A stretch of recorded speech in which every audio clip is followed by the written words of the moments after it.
네, 우리 오늘은 사도행전 38번입니다. 바울의 1차 선교 여행이라는 그런 것인데요.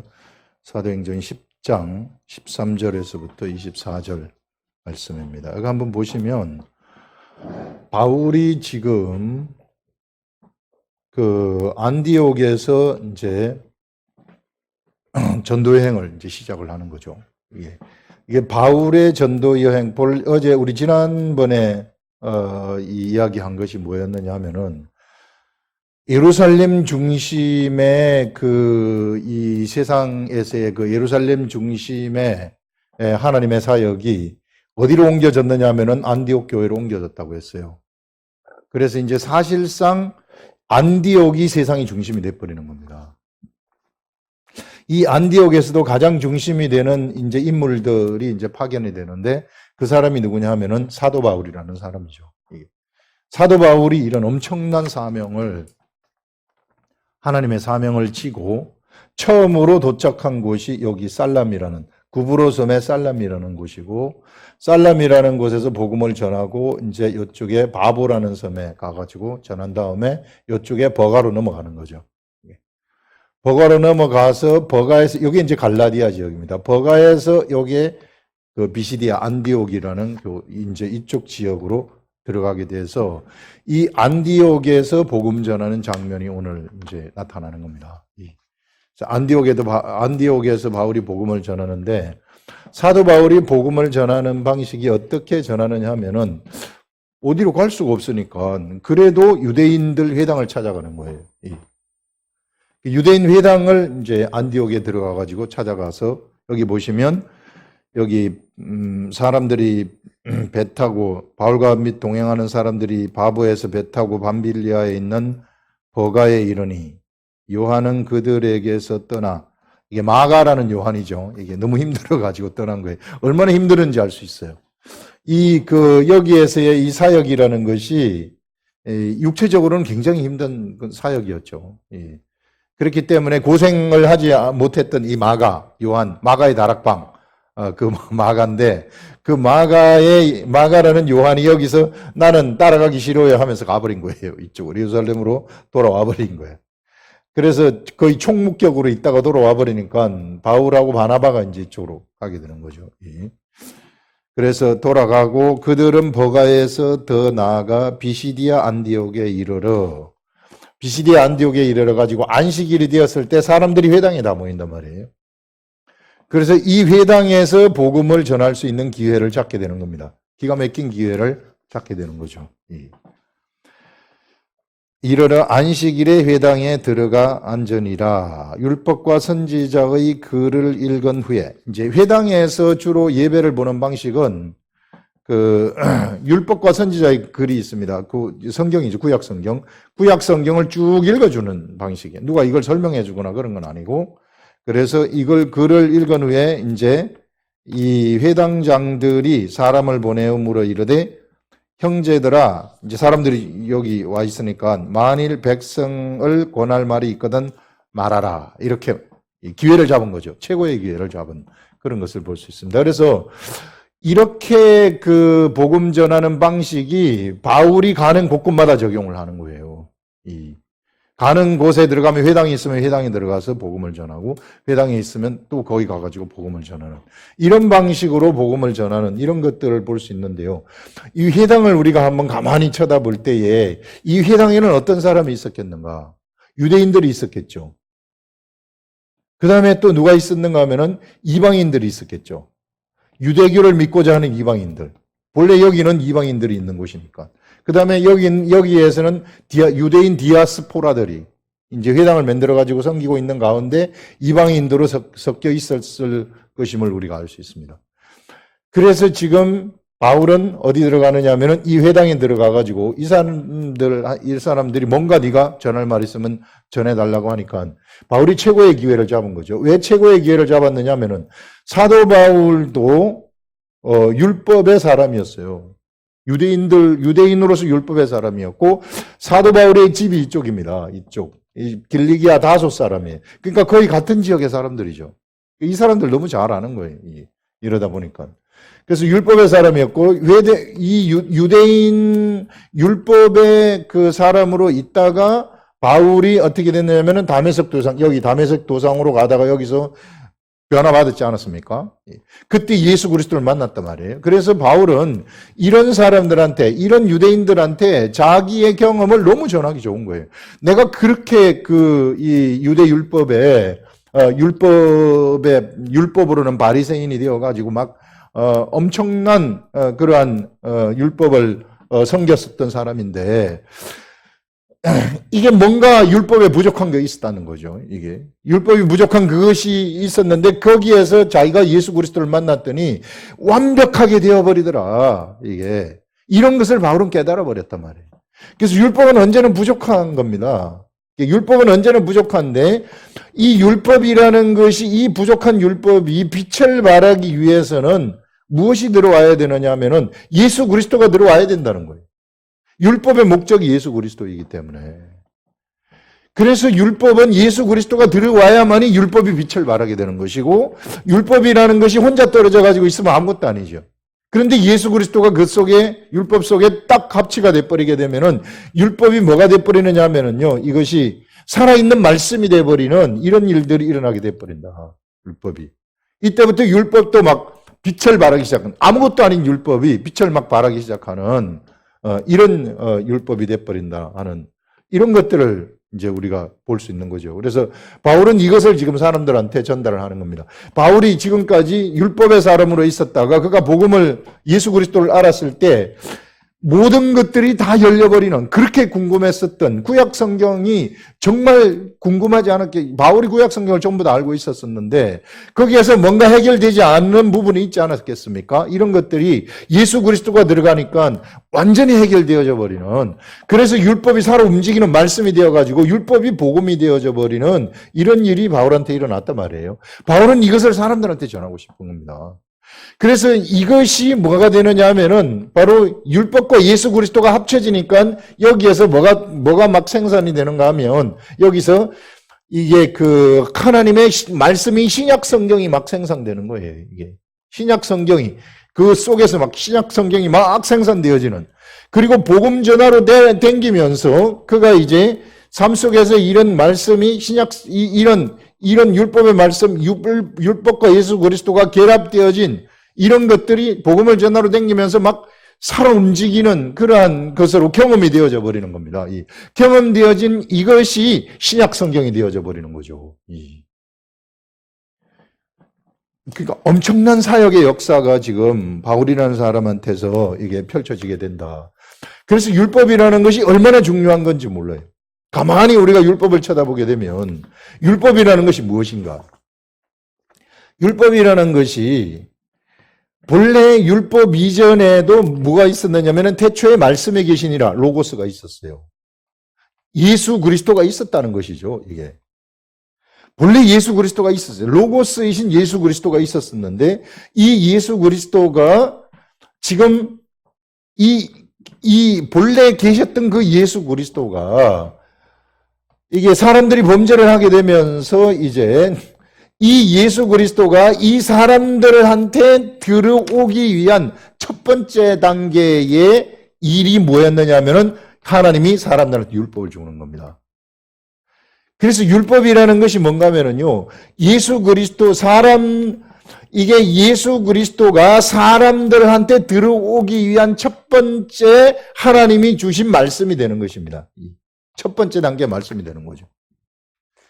그래서 사람들이 이제 율법을 받아들이게 되면은, 그래서 율법을 알게 되어가지고, 율법을 지키려고 한다면, 율법의 세계 속에 들어가게 된다면, 이 사람은 이제 누구를 만나게 되느냐면은, 진짜 예수 그리스도를 만나게 되는데, 그래서 이런 사람들이 율법을 통해서 자기가 이제 자기 자신을 깨닫게 되면, 예수 그리스도가 진짜 참으로 그 속에 들어가 버리게 되어지는. 이제는 예수 그리스도가 그 속에 이 로고스의 말씀이신 예수 그리스도가 이제 율법을 하나님이 사람들한테 준 다음에 이 율법을 통해서 사람들이 이게 자기가 죄인임을 깨닫게 된다면 그때 인자를 하나님이 보내셔가지고 이제 로고스이신 이 말씀을 육체로 만들어가지고, 말씀이 육신이 돼요. 그래서 예수님이 육체를 만들어가지고, 육체를 만들어서 세상에 보내신다는 것이죠. 보내셨을 때, 보내셔가지고 십자가에 돌아가시기만 한다면, 이제는 이 예수 그리스도가 사람들 속으로 들어갈 수 있다. 사람들 속으로 들어가가지고 이 사람을 통해가지고 예수 그리스도 로고스의 말씀을 나타낼 수 있는 그런 일들이 일어난다. 예전에는 이런 일이 한 번도 없었어요. 예전에는 이런 일이 없었었는데 이제는 이와 같은 일들이 막 일어나게 되어지는 이 역사를 지금 율법을 통해서 율법을 통해가지고 이게 이 사람한테 들어오는 첫 번째 계획을 하나님이 실행을 하신 것이다. 바울은 지금 율법을 갖고 있는 사람들한테 이것을 지금 얘기를 하고 싶은 거예요. 이게 예수 그리스도가 누구인가를 소개시켜주고 싶은 것이다. 근데 이 예수 그리스도는 완전한 절차를 가지고 나타난, 이게 그냥 어느 날 갑자기 하늘에서 뚝 떨어져 가지고 이게 내가 예수다 이렇게 한 것이 아니라 이게 하나님이 계획하신 절차대로 오신 분이라는 겁니다. 질서대로 오셨고 절차를 가지고 이것이 계속해서 예언되어서 하나님이 계획된 것이 선지자들을 통해서 이렇게 보여지고 이렇게 보여진 것이 때가 되었을 때 나타나신 이런 방법으로 예수 그리스도가 세상에 오셨다. 어느 날 갑자기 무슨 석가모니가 세상에 올 때에는 석가모니에 대해서 예언이 있었습니까? 그냥 어느 날 갑자기 와가지고 자기가 해탈을 한 거죠. 무함마드가 세상에 왔을 때 무함마드에 대한 무슨 예언이 있었습니까? 어느 날 갑자기 자기가 그냥 나타나가지고 자기가 그 세계를 코란을 받아가지고 알았다고 하는 거죠. 예수 그리스도하고 완전히 틀린 거예요. 예수 그리스도는 이와 같이 하나님의 계획 속에서, 철저한 계획 속에서, 철저한 절차 속에서 오셨던 분이 바로 예수 그리스도이시다 하는 이런 것들을 우리가 이것을 보면서 우리가 이야기를 할 수 있고요. 그 다음에 이제 우리가 뭘 얘기를 할 수 있느냐 하면은, 이래서 이제 이 복음의 말씀을 사람들한테 전했단 말입니다. 그런데 참 희한한 것이 율법을 너무나도 잘 아는 사람들이 누구냐 하면 유대인들 아니겠어요? 유대인들이 이방인보다는 더 많이 알지 않겠습니까? 율법을. 그들은 태어나면서부터 율법 공부를 하기 때문에 이 이방인들은 유대교가 좋아서 그냥 유대교가 먼저 와가지고 들어와 앉아 있는 것이고, 이 사람들한테 바울이 들어가가지고 복음을 전했더니 그 결과가 너무 판이하게 다르게 나타났어요. 여기 앉아 있었던 이방인들은 바울의 말을 들었지만은 유대인들은 오히려 바울의 말을 듣지 아니하고, 이방인 이렇게 해서 바울을 중심으로 해가지고 바울에게 말씀을 들었었던 이 이방인들을 중심으로 갈라디아 교회가 세워지는 것입니다. 너무 특이한 일이 일어난 거죠. 바울은 이 사람들이 나도 율법을 알았기 때문에 나도 율법을 알았고, 그래서 내가 예수 그리스도를 알았기 때문에 내가 이게 경험한 이것을 율법을 알고 있는 이 사람들한테 전해주게 되면 너 이거 궁금하지 않았느냐? 너 저거 궁금하지 않았느냐? 그 다윗이 얘기하는 이 장면 궁금하지 않았느냐? 이게 예수 그리스도다. 이렇게 막 소개해주기 좋을 텐데, 그런데 이것을 소개해줬더니 오히려 그거를 잘 모르는 이방인들이 예수 그리스도에게로 돌아오는 기막힌 일들이 일어나 버리는 거죠. 도대체 이게 왜 이런 일이 일어났을까? 이것을 가만히 한번 생각을 해보면 유대인들은 뭐를 가지고 있었을까? 이게 유대교 속에 사람들이 들어왔지만 유대인들하고 이방인들하고 잘 섞이지 않았다는 거죠. 유대인들은 자기네들이 뭘 갖고 있었느냐 하면은 우리 민족은 하나님의 백성이다. 하나님의 민족이라는 그러한 프라이드를 가지고 있었다는 것입니다. 그것이 그들에게 교만이었다는 거예요. 성령님은요, 절대로 교만한 사람들한테는 역사하지 않습니다. 프라이드를 갖고 있는 그런 사람들한테는 아무리 역사하려고 해도 역사할 수가 없어요. 그게 성령님의 법칙이에요. 언제나 성령님, 하나님, 우리 하나님이, 성령님이 역사하시는 그런 사람들은요, 언제나 모자라는 사람들이에요. 가난한 사람들입니다. 심령이 가난한 사람들, 결핍된 사람들, 뭔가 내가 찾는 사람들, 이런 사람들. 그 사람들이 누구였느냐 하면은 이방인들이었다는 거죠. 이방인들은 언제나 유대인들 사이에서 천대받지 않았겠어. 같이 밥도 먹지 않아요, 저 사람들. 우리하고 같이 가면 우리하고 같이 밥도 먹으려고 그러잖아. 회당에는 들어오게 하면서 자기네들 이거 믿어라 하면서도 같이 밥은 안 먹는단 말이에요. 그래서 이런 것들 때문에 항상 이 사람들은 눌려가지고 있었는데 지금 이 사람들을 통해 가지고 새로운 시대가 확 열려버리는 이런 것들을 여기서 지금 보여주고 있는 거죠. 이 눌렸던 유대교 회당에서 그들이 유대교를 믿겠다고 왔는데 유대교 회당에서 눌렸던 그 사람들에게 예수 그리스도의 복음이 전파되어지는, 그래서 갈라디아 교회가 거기서 성립되어지는 이런 정말 기가 막힌 역사가 여기에서 일어나는구나. 전혀 예상하지 못했었던 새로운 쪽으로 이게 이 복음의 세계가 흘러가 버리는 이런 것들을 우리가 볼 수 있습니다. 이건 이 시대에도 마찬가지예요. 이 시대에도요, 우리가 모든 게 만족하고 모든 게 결핍이 없는 사람들은 사실 예수 그리스도가 필요가 없어요. 마음속에 그런 마음을 가지고 있는 사람들한테는 성령님의 역사가 그들 속에서는 일어나지 않습니다. 성령님의 역사는요, 언제나 어떤 사람들에게 성령님의 역사가 일어나는가 하면은 언제나 모자라는 사람들한테 성령님의 역사가 일어나요. 언제나 가난한 사람들한테 성령님의 역사가 일어나요. 언제나 힘든 사람들한테, 고난받는 사람들한테 성령님의 역사가 일어나는 겁니다. 어디든지 보면은 다 그래요. 그래서 우리나라가 정말 참 위급한 것이 뭔가 하면은 우리나라가 너무 잘 살게 되어버렸다는 거예요. 너무 잘 살게 되어가지고 이게 모자라는 것이 없게 되었다는 거예요. 그러다 보니까 사람들이 이게 예수 그리스도를 오해하는 경우가 너무 많아요. 그래서 고난을 참아내지를 못하고 예수 그리스도가 마치 부자 만들어 주는 것처럼 축복 주는 것처럼 이렇게 막 생각을 하는 그런 경향이 있는데, 그러나 성령님의 역사는 언제나 이렇게 우리들이 정말 심령이 가난하고 힘든 이런 자들, 절대 교만한 자들한테는 성령님의 역사가 나타날 수가 없습니다. 그러니까 그 앞에서 언제나 겸손하라는 거예요.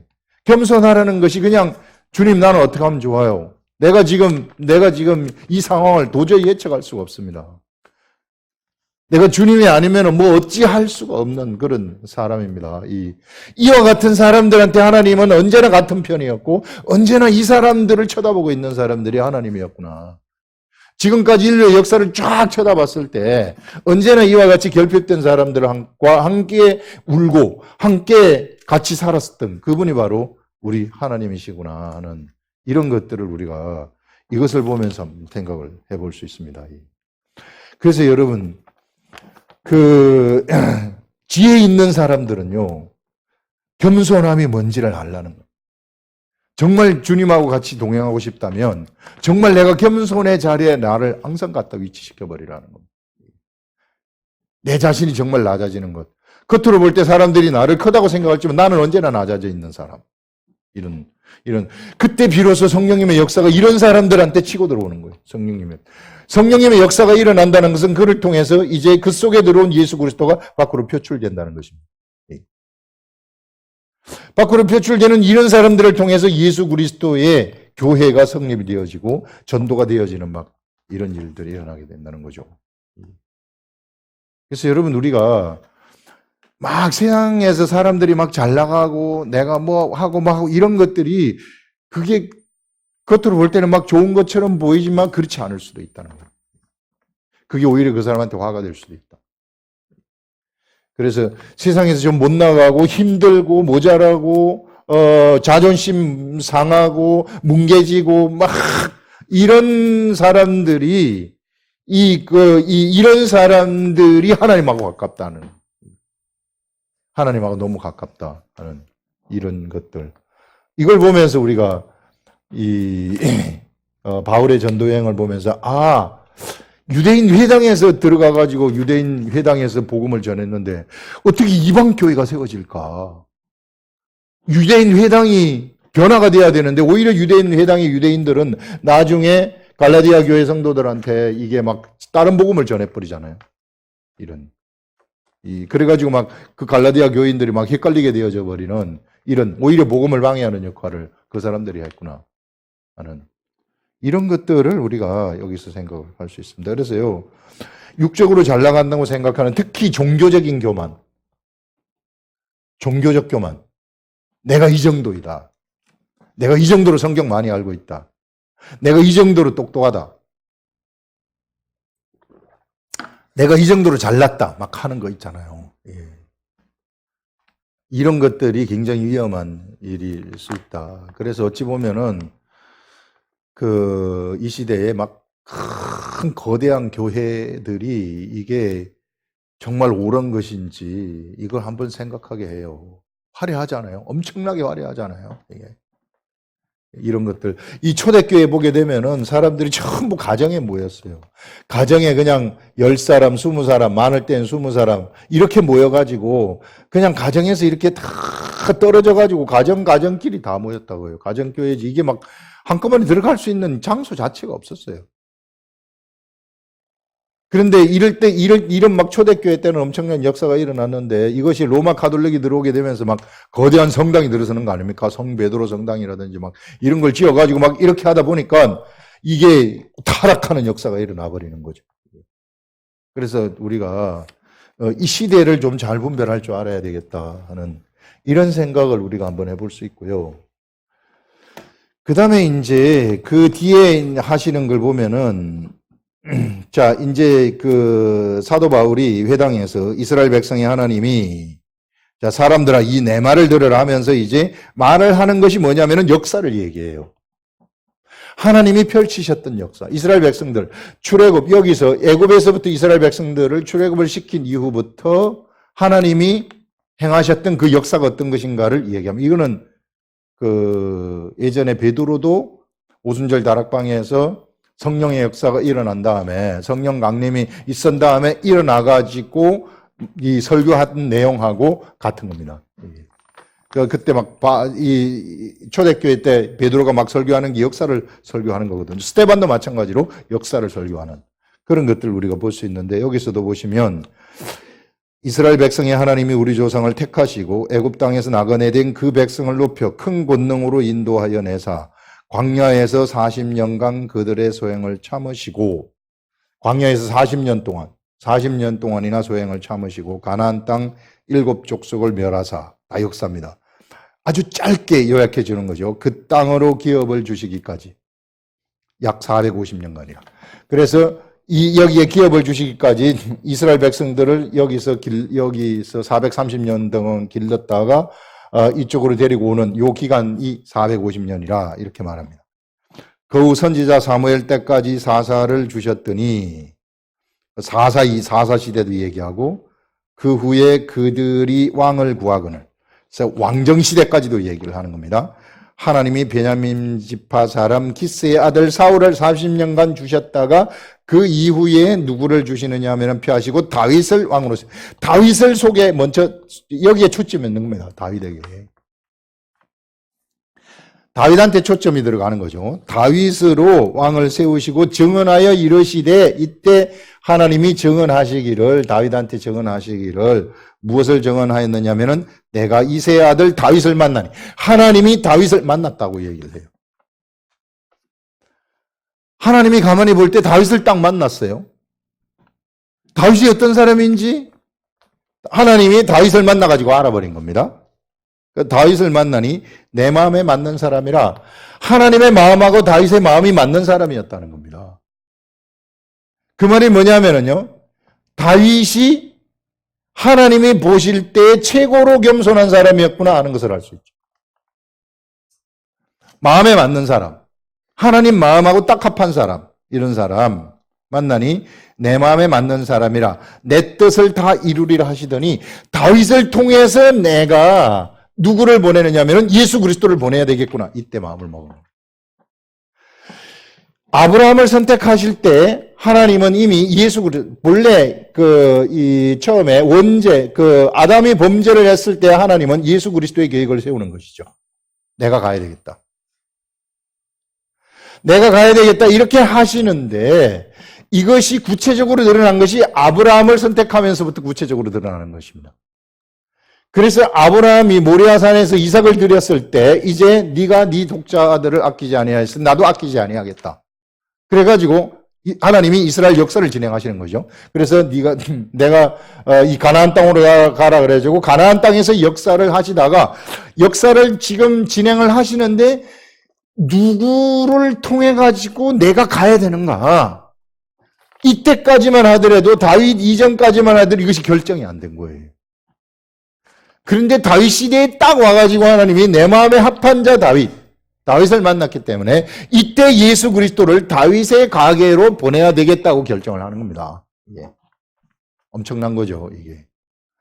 다윗의 겸손이죠. 다윗은 이와 같은 다윗의 겸손 때문에 하나님과 마음이 합한 자였기 때문에 하나님과 마음이 합하였다는 것은 뭔가 하면은 그가 밤낮으로 하나님 생각했다는 거 아니에요.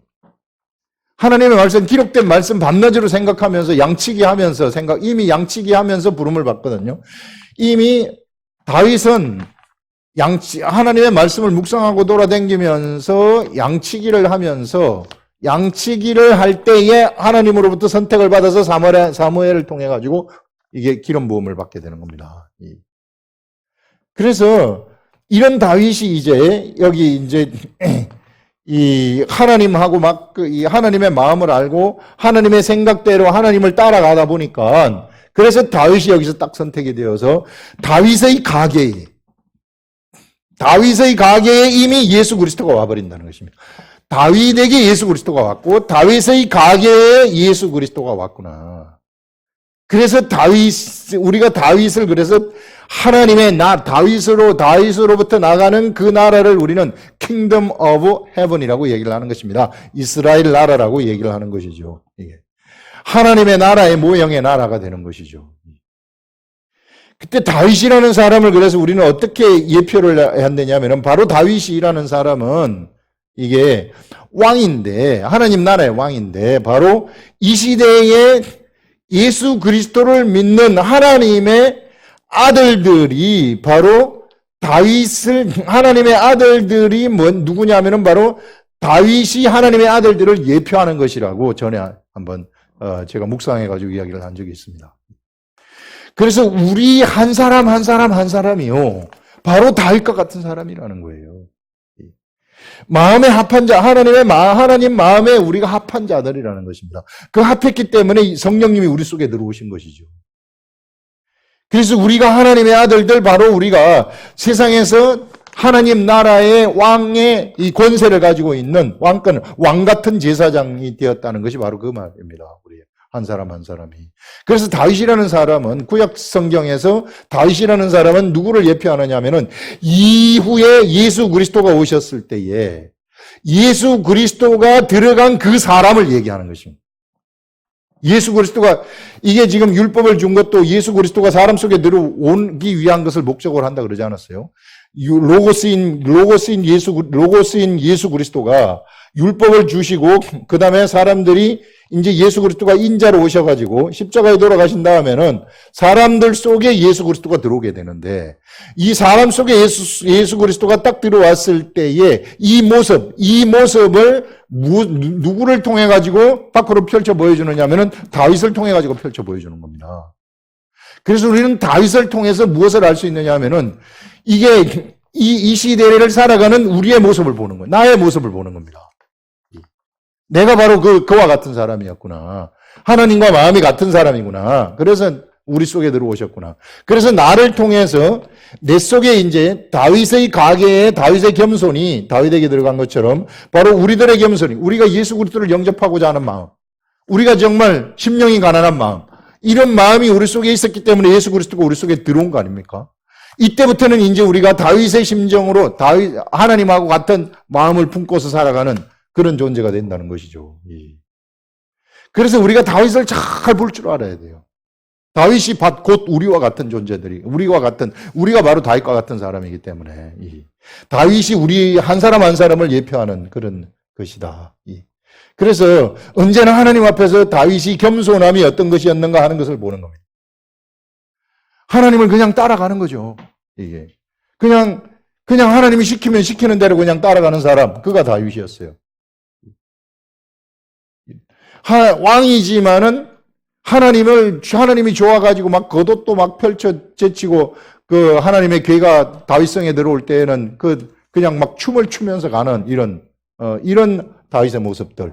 하나님을 너무 좋아했었던 사람 다윗.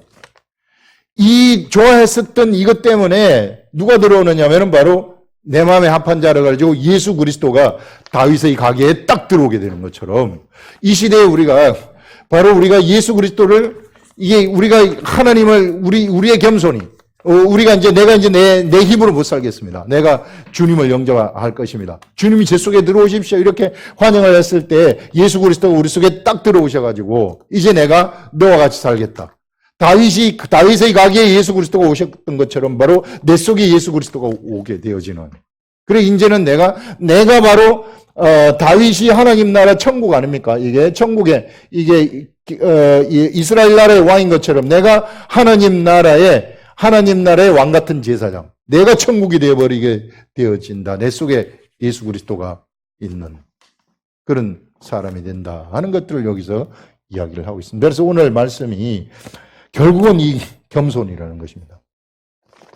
하나님 앞에서 겸손함. 그래서 여러분 우리가 세상에서 막 잘 나가는 거, 돈이 많고 권력이 있고 막 힘이 세고 이런 것 정말 그게 얼마나 위험한 건지 몰라요.